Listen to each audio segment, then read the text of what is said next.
Hi friends, అందరైతే అన్నం తిన్నారా? మేమైతే తింటున్నాం. తిను వంశీ. ఎట్లుందో చెప్తాడు ఈరోజు. వంశీ చెప్తాడు. అటు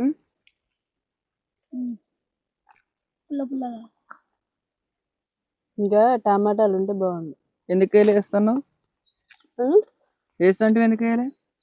వద్దన్నావుగా. చిట్టి టమాటాలు ఉన్నాయి తోటలో. కొద్దిగా సప్పగా ఉన్నట్టుంది. కొంచెం సప్పగా. చికెన్ చింత చిగురు ఈరోజు సండే స్పెషల్ అన్నమాట.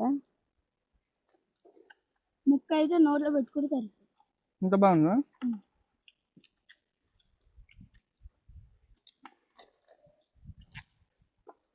ఎట్టుంది మమ్మీ? బాగుంది. ఎట్టుంది మమ్మీ?